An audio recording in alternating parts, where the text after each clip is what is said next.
Waziri wa hazina ya kitaifa John Mbadi aonya kuwa kuendelea kwa vita vya Iran kunaweza kulazimu Kenya kupitia upya bajeti yake ya shilingi trilioni 4.7. Serikali yazindua bima ya afya SHA kwa maafisa wa usalama.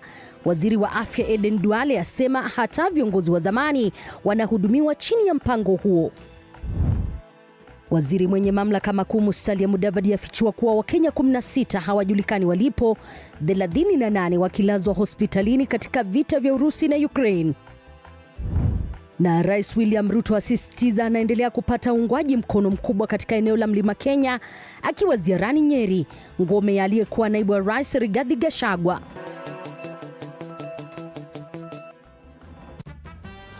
Na karibu popote pale ulipo katika taifa hili la Kenya. Jina langu Elizabeth Mutuko, kwenye meza ya biashara yupo Catherine Smalowe. Unawasiliana nasi kwa 22047, mitandao ya kijamii TV47 Kenya pale Facebook na ukurasa wetu wa X. Kauli yako siku zote inakubalika moja kwa moja.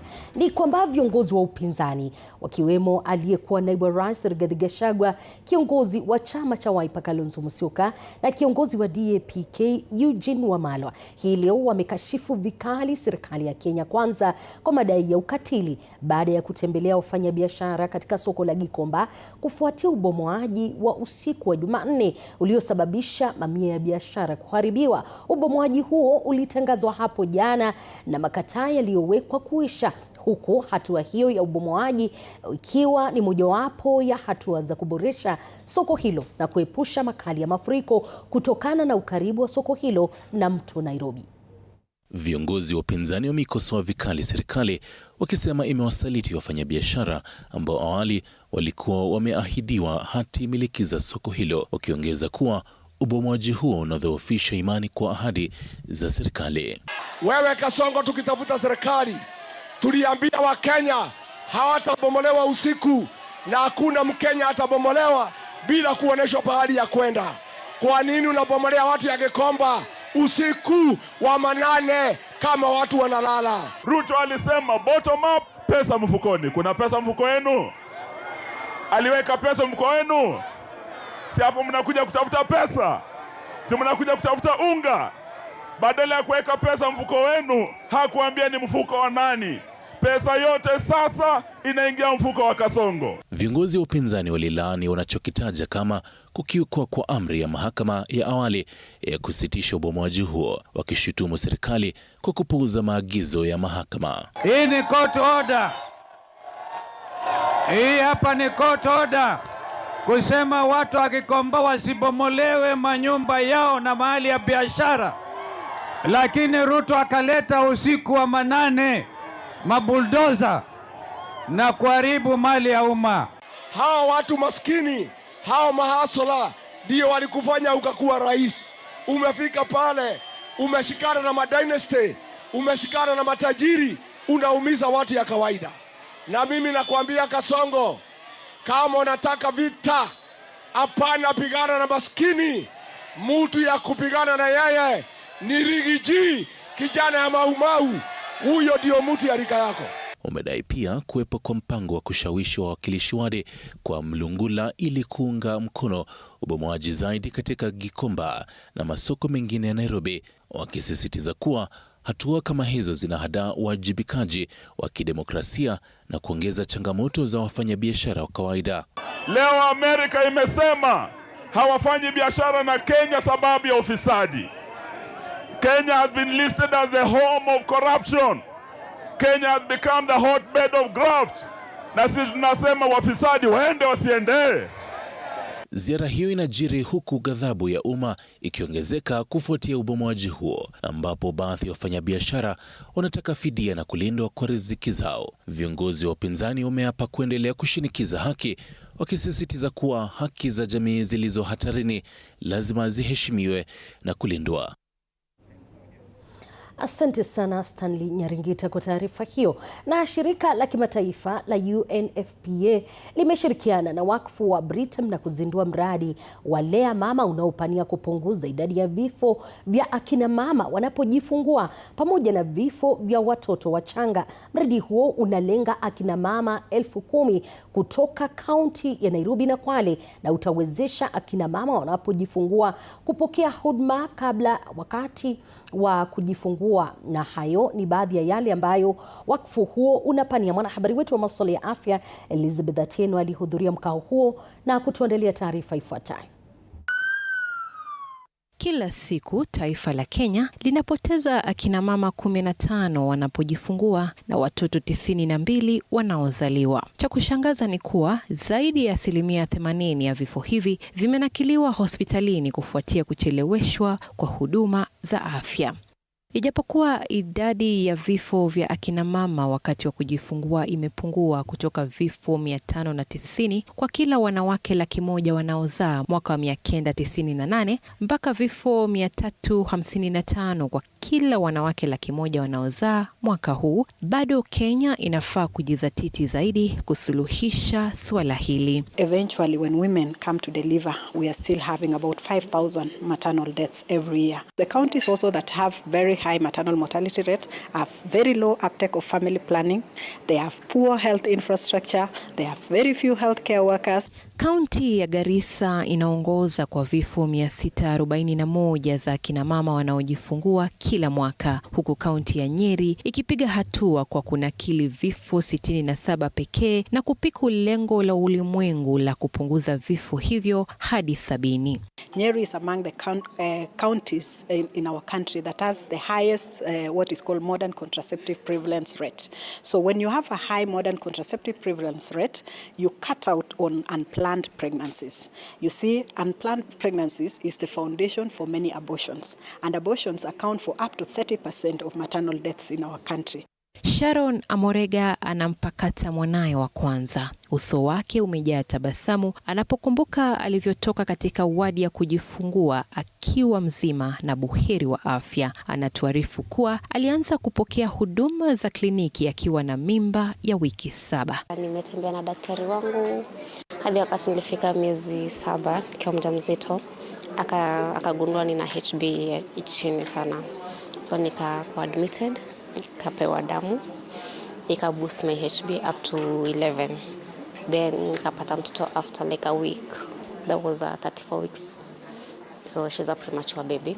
Wataalam wanasisitiza kuwa msingi duni wa afya nchini ndio unahatarisha maisha ya kina mama, na hivyo basi uvumbuzi na teknolojia inaweza kusuluhisha changamoto hii. Remember that in our country up to only 25% of women routinely get an ultrasound during pregnancy, and yet an ultrasound in pregnancy can detect certain complications that really, make the process of giving birth and the outcomes complicated. So we want to bring ultrasounds and make them available in the hands of midwives. Mradi huo wa Lea Salama unapania kuboresha huduma za afya kwa kina mama na watoto, kurekodi takwimu za wanaopokea huduma na kuwekeza fedha katika huduma za afya ya uzazi. Elizabeth Atieno, TV47, Nairobi. Na serikali imezindua bima maalumu ya afya chini ya mpango wa SHA kwa maafisa wa usalama, hatua ambayo itawanufaisha zaidi ya maafisa wa polisi 1,000, sio 1,000 bali 138,000 wa polisi na magereza. Hatua hiyo imetajwa kuwa mageuzi makubwa katika kuboresha ustawi wa maafisa hao, na kama anavyotuarifu mwanahabari wetu Samira Mohamed ni kwamba maafisa hao sasa watapata huduma katika hospitali zaidi ya 6,000 kote nchini kutoka hospitali 800 tu walizokuwa wakitumia awali. Katika juhudi za kuboresha sekta ya usalama nchini, to officially welcome the brave men and women of the National Police Service and the Kenya Prison Service into the Social Health Authority family through the launch of Usalama Cover. Bima maalum ya afya itakayosimamia jumla ya maafisa 138 wa idara ya polisi na wale wa idara ya magereza na mageuzi ilizinduliwa rasmi Alhamisi mchana. Today we are here for one specific reason: to formally onboard the National Police Service and the Kenya Prison Service onto the Public Officer Medical Scheme Fund. But this moment is bigger than health scheme. It is evidence of a government that is systematically changing how it treats its security officers. Bima ya afya ya SHA sasa ikichukua usukani rasmi hii leo, huku zaidi ya maafisa 1138 sasa watakuwa chini ya mwavuli ya SHA, wakitarajia kuwa huduma ambazo wamekuwa wakipata imeboreka zaidi. Packages available in this medical cover are much more enhanced. By transitioning to the Social Health Authority family, we are entering a workable government-to-government arrangement with enhanced and more practical arrangement underpinned by efficiency, effectiveness, and dignified service. Emergency that is life-threatening and is an emergency. It's important for all Kenyans to know that you can go to any hospital in Kenya and be treated freely for 24 hours by SHA to make sure that you are stabilized and protected. And our officers are going to be benefit from this immensely, considering the kind of work they are going to do. Besides their enhanced cover, also in cases of emergencies, them and their families are going to be able to benefit from this. Katika bima ya SHA, familia za maafisa pia zimeangaziwa, wakisema kuwa wanalenga kutatua changamoto za afya kwa maafisa wa usalama. The new scheme provides a more comprehensive and sustainable medical cover, including last expense benefit for officers and their dependents. Under the SHA framework, officers and their families will benefit from an expanded and comprehensive package covering outpatient and inpatient services, dental and optical care, emergency services, specialized treatment, and annual medical checkups. Kulingana na waziri wa afya Aden Duale, maafisa hawa sasa wataweza kupokea matibabu katika hospitali 6,000 pasi na hapo awali ambapo wamekuwa wakipokea matibabu katika hospitali 800 tu. Under the previous arrangement, our National Police Service and Prison Service officers would access care from only 800 facilities. That number now rises to over 6,000 public, private, and faith-based facilities across the country. Baada ya kurasa huu mpya kufunguliwa, kibarua sasa ni kwa bima ya afya ya SHA kuhakikisha mfumo huu na bima hii itaendelea kufanya kazi saa 24 kwa siku, kuhakikisha afya ya maafisa wa usalama umezingatiwa kila wakati. Samira Mohamed, runinga ya TV47, Nairobi. Kazi safi, Samira Mohamed. Na Kenya huenda hivi karibuni kupitia upya kodi za mafuta, huku serikali ikichukua hatua za kuwalinda Wakenya dhidi ya athari za mgogoro unaoendelea kati ya Iran na Marekani. Waziri wa Hazina ya Kitaifa John Mbadi sasa anasema kuwa serikali inatarajia kufanya marekebisho kwenye kodi za matozo, yani VAT, kwa bidhaa za mafuta ili kudhibiti bei za mafuta katika kipindi hiki cha kutokuwa na uhakika wa hali ya vita vya Iran na Marekani. Sheila Chelangat amelizamia swala hilo na kutuandalia taarifa ifuatayo.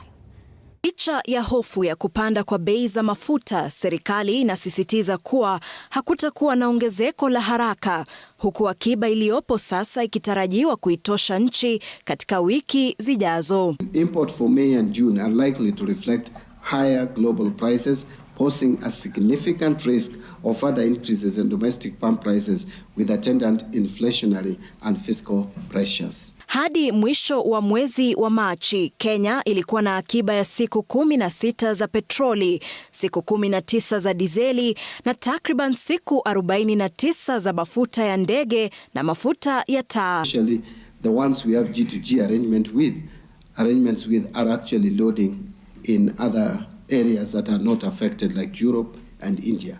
Shehena zaidi zilizopangwa kati ya Machi na Aprili zinatarajiwa kuongeza akiba na kudhibiti usambazaji. Those ships that already are on their route on their way to Kenya en route, they have colored them green, but those which are still loading are red. So that is how they are monitoring the possibility of regular supply to our country. Akizungumza mbele ya kamati ya fedha ya bunge la kitaifa, Waziri John Mbadi anasema serikali inapania kupitia upya matozo kwa bidhaa za mafuta ili kuweka bei zake kuwa nafuu katika miezi ijayo, huku kukiwa na mabadiliko ya bei yanayochochewa na mgogoro kati ya Iran na Marekani. We have put up a team together to calculate how much VAT we are collecting at the current prices and ring-fencing that, and any additional increase we don't charge VAT, so which means we will charge a specific amount on VAT, and that may require your support. Mgogoro kati ya Marekani na Iran tayari umesababisha gharama za usafirishaji kupanda na kuchelewesha usafirishaji wa bidhaa duniani kote. Kwa sasa Wakenya wanahimizwa kutohofia, huku serikali ikisisitiza kuwa usambazaji wa mafuta bado ni thabiti hata inapoendelea kufuatilia kwa makini maendeleo ya mgogoro kati ya Iran na Marekani. Sheila Chelangat, Runinga ya TV47. Sijui kauli yako ni gani kuhusiana na swala hilo la mafuta, na unaweza kutujuza kule ambako unapitia kupata gesi na mafuta, hali ipo namna gani? Rais William Ruto ameendeleza kampeni zake katika maendeleo kwa kurejea katika eneo la Mlima Kenya, akilenga kuimarisha uungwaji mkono katika ngome ya aliyekuwa naibu wake Rigathi Gachagua, kaunti ya Nyeri, akihudhuria ibada ya kuwekwa wakfu mafuta matakatifu ya kanisa la AIPCA kunradhi katika dayosisi ya Mukaro Kusini. Rais Ruto alionekana kukosoa vikali upinzani kwa kukosa ajenda ya maendeleo, akisema kuwa wanajihusisha zaidi na siasa za ukabila. Aidha, alisisitiza kuwa hakuna mwanasiasa yeyote anayeweza kupinga mapenzi ya imani ambayo wakazi wa Mlima Kenya wanayo kwa uongozi wake. Rais William Ruto amesema rekodi yake ya maendeleo inamhakikishia muhula wa pili, akipuuza madai ya wapinzani wake kwamba uongozi wake haujaleta matokeo. Rais aliitetea miradi yake, akisisitiza kuwa yuko katika mwelekeo sahihi wa kutimiza ahadi hizo. Tutafanya namna hiyo ama mnasemaje? Kwani mnafikiri ati kuna mtu atanitisha? Ati akuja atengeneze propaganda hapa, azunguke ati William Ruto. Mimi niko na uhusiano na watu wa Nyeri na haikuanza jana. Akiwa katika ibada ya AIPCA katika dayosisi ya Mukaro Kusini Nyeri, Ruto alieleza mafanikio ambayo serikali yake imepata hadi sasa na mipango iliyopo kwa kila eneo nchini. Watu wa Nyeri ni watu wako mbele sana. Nyinyi mnasoma barua ikiwa ndani ya bahasha, kwa sababu Nyeri ni county number 5 kwa kusajili kwa SHA. Akiandamana na viongozi wengine akiwemo gavana wa Nyeri Mutahi Kahiga pamoja na mwakilishi wa wanawake na seneta wa kaunti hiyo, rais aliahidi kuendelea kuleta maendeleo zaidi kama shukrani kwa kura walizompa mwaka wa 2022. Viongozi hao waliunga mkono kauli zake na kuahidi kumpigia debe katika kuhakikisha anapata muhula wa pili. Wale wote ambao wanajifanya ati wanataka kushindana na mimi, hakuna hata mmoja. Hawajui kanisa iko wapi, hawajui barabara iko wapi, hawajui kazi ya wananchi iko wapi. They don't know. Watu ya kuongea barabarani, rojo, propaganda, must go, sijui, asongo, sijui. Hiyo nitapatana na hawa hapa mbele. Tumesema siasa ya matusi hatutaki. Na ndiposa, Your Excellency, naomba nikushukuru sana. Na niseme hapa udhaya, katika hospitali hii ya Mwai Kibaki, tayari mheshimiwa amesahau kusema umetupatia hospitali tuongeze manyumba na vitanda 120. Rais anaendelea kuonyesha uwezo wake wa kisiasa wa kudhibiti eneo la Mlima Kenya licha ya madai kuwa uungwaji mkono wake katika eneo hilo umepungua. Linda Alela, TV47. Bila shaka taarifa hiyo yake Linda Lela inanipa nafasi mimi kupokea kikombe cha maji, lakini ilivyo ada ni vizuri kupitia yale ambayo wewe umesema kuhusiana na taarifa zetu za siku hii ya leo. Kuna huyu anaitwa Amokoa anasema inafurahisha kuona kwamba serikali inasema kuna mafuta, natumai kwamba hatutajipata taabani. Kuna mwingine anasema ninafurahia zaidi kuona maafisa wa usalama wameingia kwa shala, lakini siwe tu ni kuingia, kuwepo na masuala ya kulipia na kutibiwa kwa wakati mmoja. Na kuna mwingine anasema mimi ninapenda courage kama ile ya Rais William Ruto, haswa katika masuala ya siasa, kuingia mahali ambako hata kunaonekana hakuwezekani. Usicheze mbali, maana tukirejea hapa zaidi taarifa zipo.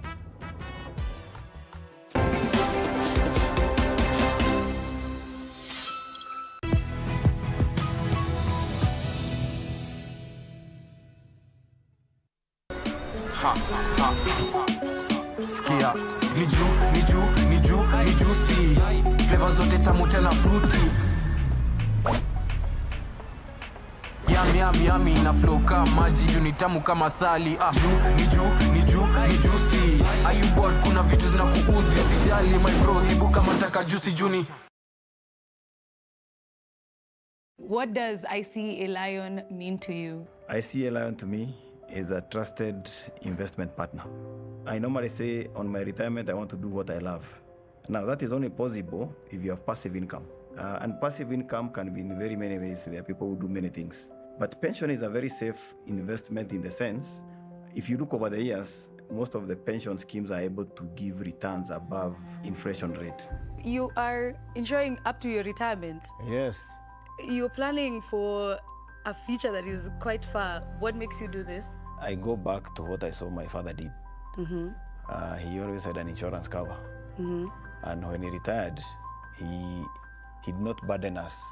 He was able to take care of himself and cover his expenses. And I sort of admired that, and I made an early decision that I will also do the same. And my pension is with the ICE Lion.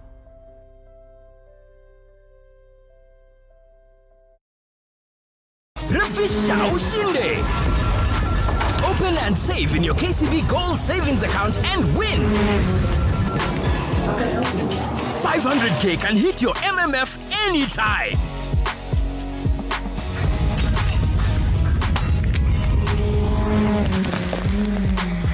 One-bedroom apato ya 5.7 million can be yours. Revisha ushinde. KCB, for people, for better. Get affordable monthly TV packages from Azam TV today. From kids shows, African and international movies, sports, local and international, breaking news, documentaries, telenovelas, and many more. Our monthly packages are 400 Kenyan shillings, 950 Kenyan shillings, or 1,500 Kenyan shillings only. Call us today on 0709 844 000.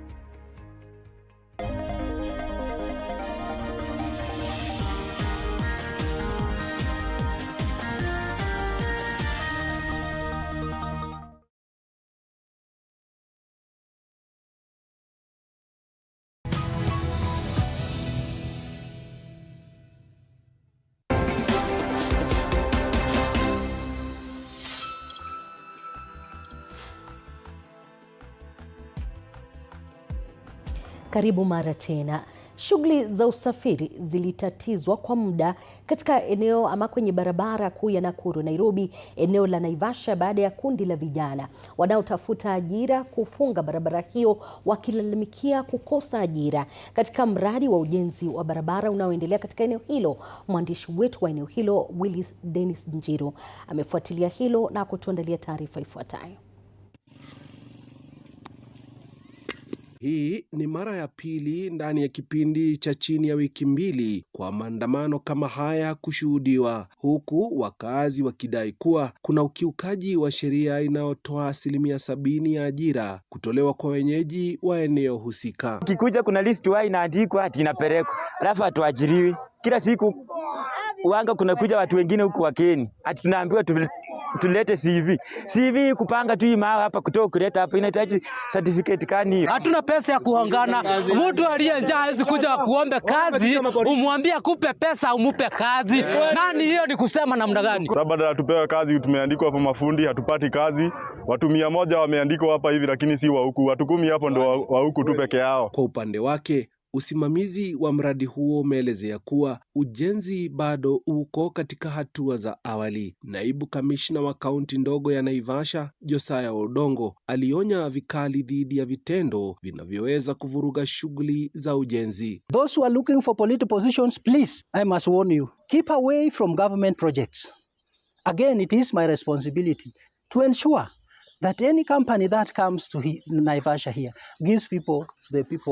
gives jobs opportunities to the residents here. Hata hivyo, matumaini yameibuka kuwa ajira zitaanza kutolewa rasmi wiki ijayo baada ya kukamilika kwa ofisi za wakandarasi.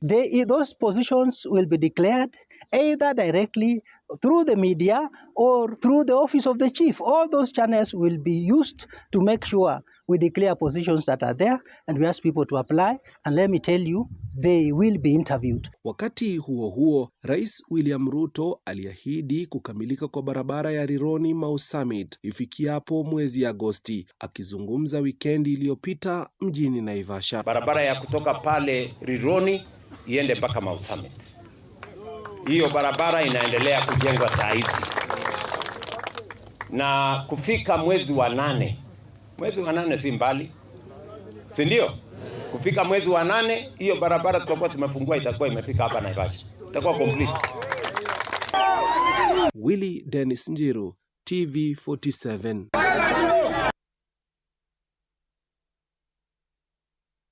Kwingineko ni kwamba masuala ambayo yanahusiana na uzinduzi katika shule zikielekea katika mapumziko ya muhula wa kwanza.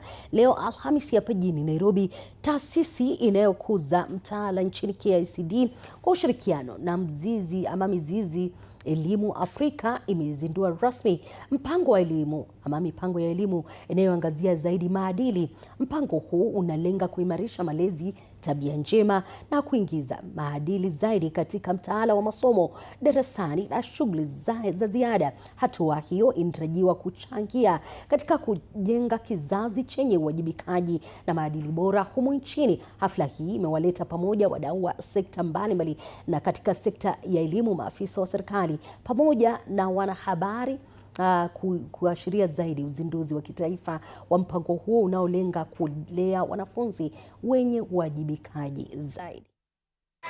Values are not only enshrined in the Kenyan Constitution 2010, but they are also a key pillar of the curriculum reforms mission.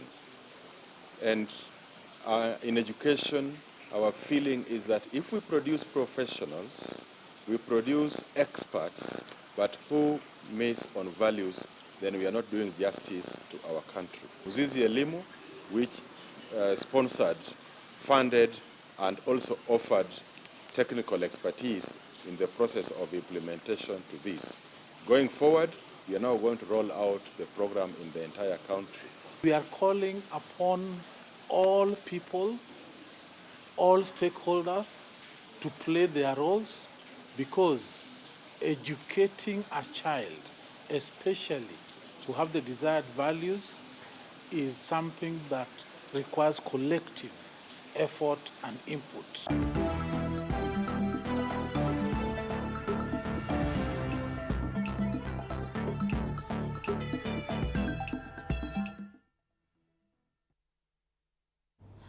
Tukidunda viwanjani ni kwamba Tusker FC wameandaa mazoezi yao ya mwisho kabla ya kumenyana na mabingwa wa ligi kuu ya kandanda humu nchini hapo kesho ugani Polisi, Tusker ambao walipoteza mechi yao ya mwisho baina yao na Polisi. Wanalenga kulipiza kisasi na kupanda hadi nafasi ya 5 na alama 40 iwapo Polisi watapoteza mechi hiyo.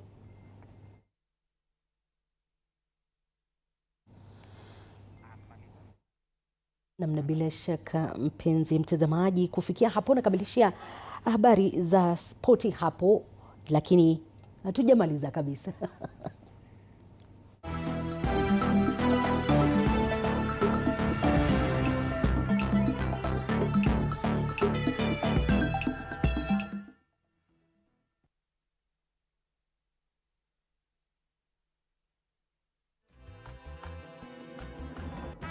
Bila shaka siku zote wanasema kilicho na mwanzo mwisho utafika.